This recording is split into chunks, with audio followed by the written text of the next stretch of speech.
প্রবাসে নতুন প্রজন্মের কাছে বাংলা ভাষার ইতিহাস তুলে ধরতে ইতালির রোমে অনুষ্ঠিত হয়েছে শিশুদের চিত্রাঙ্কন প্রতিযোগিতা।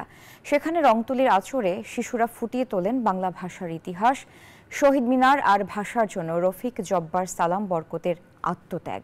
ইতালি থেকে এমডি রিয়াজ হোসেনের পাঠানো তথ্য, ছবিতে ডেস্ক রিপোর্ট।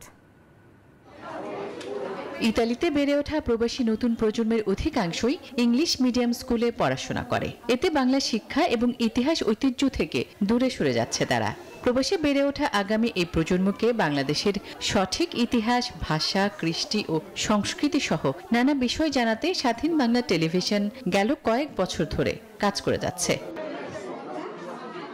এরই ধারাবাহিকতায় মহান শহীদ দিবস এবং আন্তর্জাতিক মাতৃভাষা দিবস উপলক্ষে ২১ আমার চেতনা স্লোগানে শিশু কিশোরদের চিত্রাঙ্কন প্রতিযোগিতার আয়োজন করে অনলাইন ভিত্তিক এই সংবাদ মাধ্যমটি। অনুষ্ঠানে প্রধান অতিথি ছিলেন বাংলাদেশ দূতাবাসের প্রথম সচিব আসিফ আনাম সিদ্দিকী।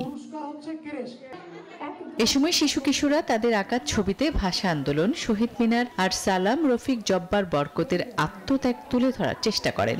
ভাষার মাসে এমন আয়োজনের প্রশংসা করেন অভিভাবকরাও। এই আয়োজনের মাধ্যমে আমাদের বাঙালি ছোট ছোট বাচ্চারা তাদের বাঙালি সংস্কৃতি প্লাস আমাদের ভাষার যে মূল্যবোধ সেটা বুঝতে পারবে। নতুন প্রজন্মকে নিয়ে এই ইতালিতে, ইউরোপের মাটিতে আমরা তাদেরকে বাংলা ভাষা, বাংলার যে ভাষা আন্দোলন, যে ভাষার জন্য বাঙালি জীবন দিয়েছে, বাঙালি শহীদ হয়েছে, সেই বাংলা ভাষার প্রতি শ্রদ্ধা রেখে আজকের এই চিত্রাঙ্কন প্রতিযোগিতা।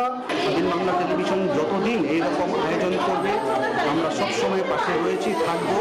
আমাদের 52 এবং 21 আমাদের ভুলে গেলে চলবে না। আমাদের সন্তানকে সুশিক্ষার পাশাপাশি রফিক জব্বার সালাম বরকতকে আমাদের অবশ্যই তাদেরকে সেই শিক্ষাকে সুশিক্ষা দিতে হবে।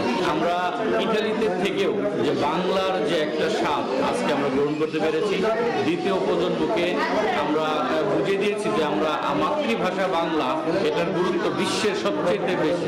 স্বাধীন বাংলা টেলিভিশনের চেয়ারম্যান সৈয়দ সুমনের সভাপতিত্বে ও প্রধান সম্পাদক এমডি রিয়াজ হোসেনের পরিচালনায় এতে বক্তব্য রাখেন আগত অতিথি ছাড়াও বিভিন্ন স্কুল অ্যান্ড কলেজের প্রধান ও ইতালি প্রবাসী কমিউনিটির বিশিষ্টজনেরা।